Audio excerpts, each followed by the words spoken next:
Welcome to example number 3. We have a coil wire consisting of 20 turns, area of 0.0015 meters squared, where the magnetic field is perpendicular to the surface. And initially the field is 0.05 teslas, but 0.1 seconds later it has increased to now 0.06 teslas. And we're asked to find the average EMF that is induced in the coil during this time. So first, let's draw a sketch of this problem. So here we have an initial picture and a final picture. The field lines are shown to be coming at an angle of 90 degrees to the surface. And remember that the normal is really perpendicular to the surface. That means that our angle between the magnetic field and the normal is either 0 degrees or 180 degrees.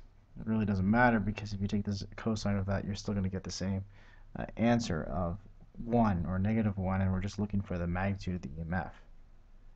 We're told that this is not one single loop, but actually a 20 turns in that loop, so 20 loops essentially.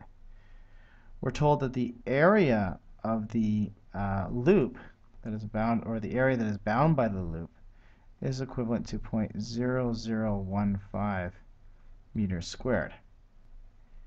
Initially, the magnetic field is 0.05 teslas. And finally, the magnetic field is 0.06 teslas. And the time interval is 0.1 seconds.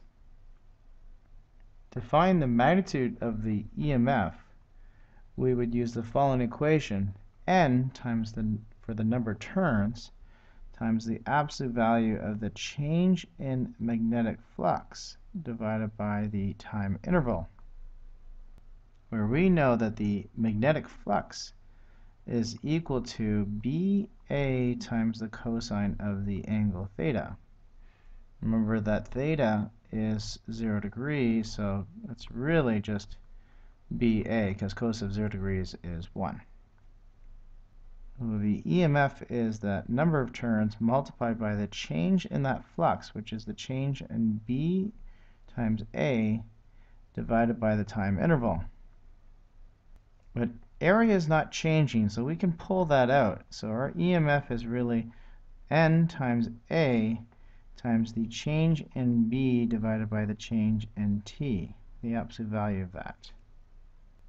Alright, so then our number of turns is 20. Our area is 0.0015 meters squared.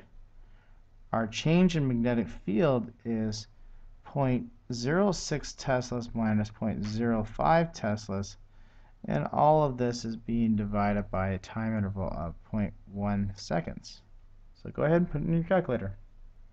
And the magnitude of that EMF that is induced is 0.003 volts.